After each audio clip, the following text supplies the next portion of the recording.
안녕하세요. 내일이 ADSP 34회 시험일이죠. 시험이 일요일에 있어서 토요일인 오늘도 열심히 학습을 하고 계실 것 같아요. 본 강의 학습을 하시는 분도 계실 거고 문제를 푼 분도 계실 것 같은데요. 제가 마무리하는 차원에서 클라썸에 있었던 Q&A 모음을 준비했습니다. 자, 그리고 오답이나 수정하고 싶은 내용이 있어서 그것도 같이 포함시켰습니다. 같이 모아주세요. 그리고 내일 기분 좋게 시험 보시고요. 모든 분들 합격을 기원합니다. 혹시 기억나는 문제 있으시면 꼭 저에게 알려주시면 다음 35회 시험 보시는 분들에게 많은 도움이 될 것 같습니다. 자, 그러면 시작해 볼까요? 첫 번째, 얘는 교재에 있는 문제인데요. 393페이지에 있는 문제고요. 회기 모형의 가정에서 문제 2번이에요. 문제를 보시면 잔차항이 정규 분포를 이루어야 한다는 회기 모형에 대한 가정을 무엇이라고 하는가 라고 했는데 교재에서는 정규성이 아니라 정상성이라고 써 있습니다. 정상성과 정규성 두 개 다 답이 될 수는 있는데요. 저희가 시계열에서 정상성이라는 단어가 또 나오기 때문에 헷갈릴 수가 있죠. 그래서 이렇게 정규 분포를 이뤄야 된다는 것을 정규성이라고 하겠습니다. 다른 것들도 좀 같이 살펴보면 잔차항은 독립성, 정규성, 등분산성, 비상관성 이렇게 네 가지를 가지고 있어야 되죠. 자, 그리고 시계열 자료에서 나왔던 걸 보시게 되면 시계열 자료는 시간의 흐름에 따라 관측된 데이터로 시계열 분석을 위해서는 정상성을 만족해야 된다라고 나옵니다. 이때 정상성은 stationary, 여기는 normality죠. 그래서 영어로는 다른데 한국말로 번역했을 때 이게 정규성, 또 정상성 둘 다 단어가 있어요. 하지만 여기는 정규성, 여기는 정상성 이렇게 구분해 주시면 좋겠습니다. 그리고 이런 정상성은 시계열의 평균과 분산에 체계적인 변화 및 주기적인 변동이 없다는 것을 의미하는 것입니다. 자, 다음은 688페이지 예상문제 B세트예요. 3과목 데이터 분석에 대한 문제 15번인데요. 이 문제는 여기에 있는 보기를 바꿨습니다. 원래는 5차 제곱합이라고 돼 있었는데 보다 정확하게 말하면 집단 내 제곱합이 됩니다. 볼게요. K평균 군집 분석은 군집 개수를 사전에 설정해야 합니다. 이것도 중요한 내용이죠. 그리고 다음 중 군집 개수 결정에 활용할 수 있는 그래프로 가장 적절한 것은 무엇인가? 집단 내 제곱합이라는 것이고요. K-means의 경우는 이너셜을 사용해서 그래프를 그리고 엘보 기법으로 최적의 K를 정하는 것이 일반적인 방법이 됩니다. 그래서 집단 내 제곱합이라는 것을 기억해 주세요. 그리고 조금 더 알고 싶으신 분은 여기 있는 이 링크 클릭하셔가지고 2의 3의 2의 K-means에 있는 이너셜을 참조하시면 되겠습니다. 자, 그리고 굉장히 말이 많은 매 회차 이야기가 있는 문제인데요. KDD하고 크리스피DM이라는 것이 있잖아요. 그랬을 때 이 KDD 분석 방법론 그리고 크리스피DM 방법론에 이제 매치시키는 거예요. 여기에서 이런 동작을 여기에서는 어디에 포함되는가 이렇게 묻는 것인데요. 조금 애매한 부분이 보이긴 합니다. 그런데 자료를 찾아보면 많은 곳에서 데이터 준비라고 답을 하고 있어서 저도 데이터 준비로 답을 바꾸려고 해요. 볼게요. KDD 분석 방법론에서 잡음, 이상치, 결측치를 식별하여 분석용 데이터셋을 선택하고 분석에 필요한 변수 등을 선정하는 단계와 유사한 크리스피디엠 방법론의 단계는 이라고 나와요. 여기 보면은 잡음, 이상치, 결측치에 대해서 처리를 하는 것을 저희가 데이터 전처리라고 하는데요. 이 데이터 전처리를 비교표를 보면은 데이터 준비하고 매칭이 되어 있습니다. 자, 그런데 이 비교표 말고 설명, 데이터 준비에서 무엇을 하는가에 대해서 살펴보게 되면 거기에 데이터 정제가 포함되어 있어요. 그리고 여기 링크에도 보시게 되면 데이터 준비 부분에 데이터 클린 해가지고 데이터 정지하는 내용이 들어 있습니다. 그래서 이러한 데이터 전처리 기능을 수행하고 있는 크리스피디엠 방법론의 단계는 데이터 준비다 라고 기억해 주시면 되겠습니다. 자, 그러면 여기서부터는 클라스홈에서 지문이 있었던 것을 같이 보도록 할게요. 다음 중 데이터 웨어하우스에 대한 설명으로 부적절한 것은 하고 나오는데요. 데이터 웨어하우스는 굉장히 중요한 부분이죠. 여기 하나, 둘, 셋, 넷, 4개에서 저에게 만약에 부적절한 것을 찾아라 라고 한다면 4번을 뽑을 것 같아요. 데이터 웨어하우스는 재무, 생산, 운영 등과 같이 특정 조직의 특정 업무 분야에 초점을 맞춰 구축된다 라고 돼 있는데, 물론 이러한 특정 조직의 특정 업무 분야에 대해서 데이터를 갖다가 수집해서 저장하고 관리를 하게 돼요. 그런데 이렇게 구축된다 라고 하는 것이 나오게 되면 데이터 마트가 좀 더 맞는 것 같습니다. 자, 그리고 다른 복원 문제가 있어요. 이게 기출문제들은 출판사들에서 복원을 하는 것이잖아요. 왜냐하면 문제가 이렇게 배포되지 않아요. 자, 그래서 다른 복원 문제에서는 오답 보기로 데이터 웨어하우스에서는 데이터 지속적인 갱신에 따른 무결성 유지가 무엇보다 중요하다라는 것이 사용되었어요. 그리고 이것이 답이었죠.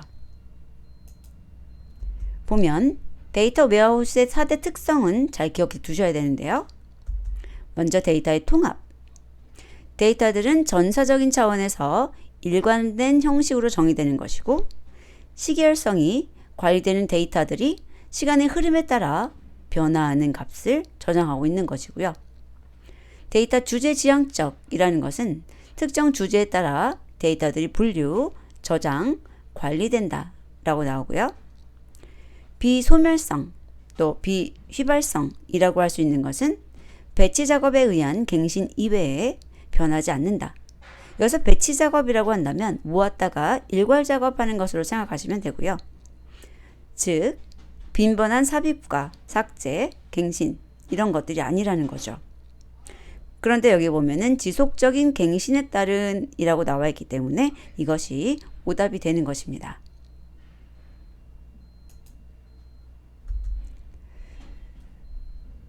자, 이 과목에서는 크리스피디엠 분석 절차에서 위대한 실패가 발생하는 구간은 했어요. 답은 1번에 이밸류에이션하고 비즈니스 언더스탠딩인데요.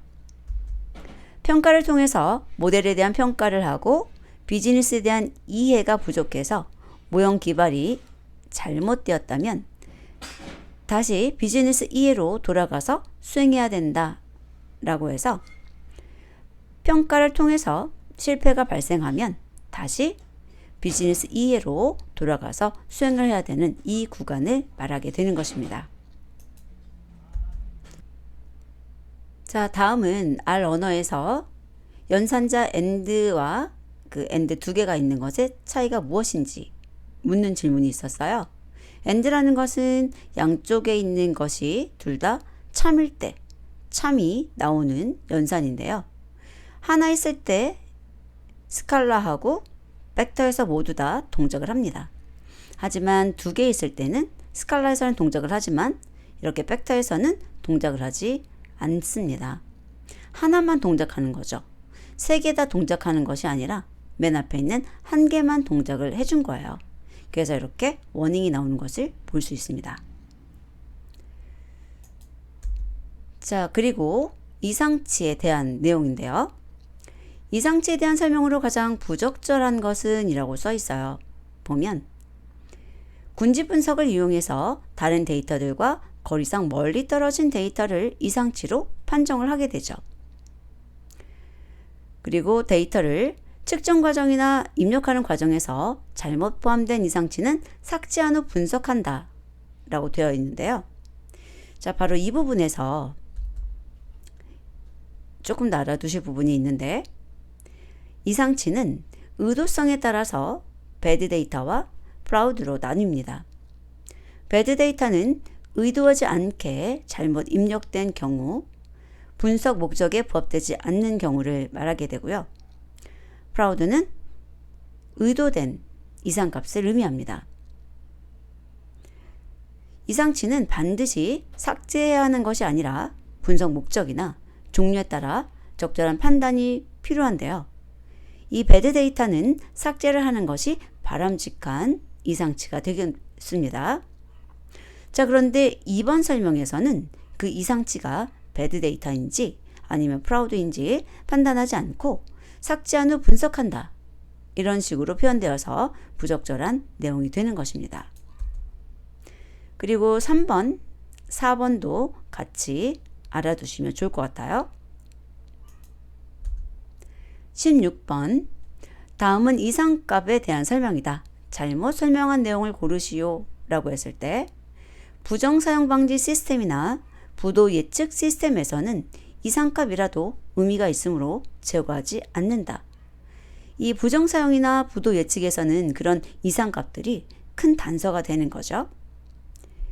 그리고 이상값 인식에 있어서 가장 많이 활용하는 방법은 ESD라고 해서 평균에서 3 곱하기 표준 편차를 벗어나는 경우 이상값으로 인식하는 방법입니다. 자, 이상값의 처리에 있어서 극단값 절단 방법과 조정 방법이 있으며, 조정의 경우 제거 방법에 비해 데이터 손실률이 높아 설명력이 낮아지는 단점이 있다 라고 했는데요. 자, 조정하는 거하고 제거, 이 절단이 제거거든요. 설명이 반대로 나와 있죠. 이상값의 처리에 있어서 극단값 절단 방법, 또 조정 방법이 있는데, 이 제거, 즉 절단 방법의 경우는 조정 방법에 비해서 데이터 손실률이 높아 설명력이 낮아지는 단점이 있게 되는 것이죠. 그래서 조정 방법이 선호되는 것입니다. 그래서 절단은 제거, 조정은 상한이나 하한 값으로 바꾸어서 활용하는 방법이죠. 4번 보기에 있는 의도하지 않게 잘못 입력된 데이터인 경우 배드 데이터에 해당되며, 이러한 경우는 데이터를 제거해서 분석한다. 맞는 말이죠. 앞에 15번에서 제가 이야기 드렸던 부분이에요. 그리고 이상값에 대해서 여기는 이 블로그에서 굉장히 잘 정리를 해 두었더라고요. 그래서 관심 있는 분들은 꼭 한번 방문해 보시기 바랍니다. 답은 3번이죠. 다음은 데이터 마이닝 분석에 관한 내용인데요. 이런 문제들 쉽지 않죠. 한번 볼까요? 아래 데이터 마이닝 분석 예제 중 비지도 학습을 수행해야 하는 예제는 크게 비지도하고 지도학습으로 나눌 수가 있어요. 지도학습은 답이 있는 것, 그리고 비지도는 답이 없는 것이죠. 하나씩 살펴볼게요. 자, 가나다라마 돼 있는데요. 가, 우편물에 인쇄된 우편번호 판별 분석을 통해 우편물을 자동으로 분류한다 라고 했을 때, 이 우편번호에 대해서 0부터 9까지 9개 어떤 숫자 이미지 같은 것을 학습시켜서 그것이 0인지 1인지 또는 뭐 9인지 이런 것들을 판별하게 되는 거예요. 자, 그래서 정답이 있는 이미지 같은 것을 학습시켜 줘야 돼요. 답이 있는 거죠. 종류가 확실히 10가지 이렇게 나오게 되고요. 나 보게 되면 고객의 과거 거래 구매 패턴을 분석해서 고객이 구매하지 않은 상품을 추천한다. 이거는 답이 아니라 이제 과거의 어떤 피처들을 보는 거죠. 자, 그래서 얘는 종류가 확실하게 없어요. 내가 A이면은 B를 추천해야 된다. 뭐 이런 답이 없다는 거예요. 그래서 얘는 비지도 학습이 되는 거고요. 답원하고 라번 보시면 비슷한 설명인데, 여기는 차고 여기는 비행기를 수리하는 거예요. 그래서 차량 수리에 소요되는 시간을 예측한다. 여기도 수리 시간을 추정한다 라고 나와 있죠. 이런 것들은 그 수리 보고서, 수리 이력, 데이터 이런 것에 수리 시간에 대한 정보가 들어있는 것이죠. 그래서 지도학습이고요. 라번 보시면 상품을 구매할 때 그와 유사한 상품을 구매한 고객들의 구매 데이터를 분석해서 여기 보시면은 과거 거래 구매 패턴, 여기도 고객의 구매 데이터 분석 나오잖아요. 이런 것들이 나오면은 보통 장바구니 분석, 연관 분석 이런 것들 떠올려 주시거나 아니면은 뭔가 그룹화하는 거, 군집 이런 것들을 생각해 주시면 돼요. 자, 그래서 그런 것들이 비지도 학습이죠.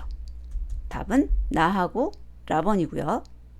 이런 문제를 풀 때 이 정보 속에 확실하게 어떤 종류가 나오는가 아니면 그 데이터에 정답하고 같은 정보가 포함되어 있는가 이런 것들을 생각해서 풀이해 주시기 바랍니다. 자, 다음은 빅데이터를 이용하기 위한 기법과 예시입니다. 이 중 기법과 예시가 올바르게 짝지어지지 않은 것은? 자, 보면은요. 여기 소셜 네트워크 분석은 A지역 B마을의 주민들 간 관계망이 어떻게 구성되어 있는가 올바른 내용이겠죠. 2번에 보시게 되면 회귀 분석, 얘는 연속값을 예측하는 건데 휴대폰을 일평균 5시간 이상 사용하는 사람은 어떤 사용 패턴을 보이는 집단에 속하는가 라고 해서 분류를 이야기하고 있어요.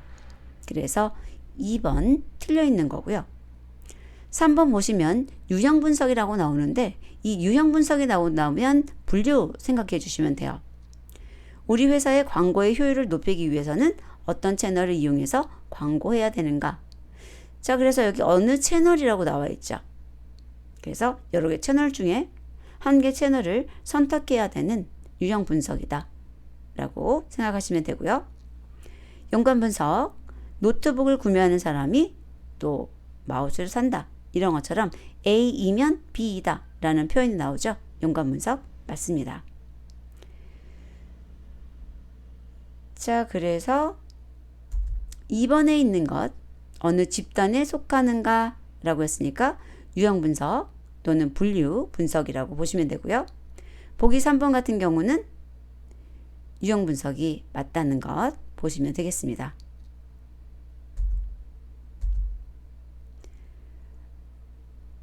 자, 여기까지 하고 또 영상 끊고 다음 영상으로 넘어가 볼게요.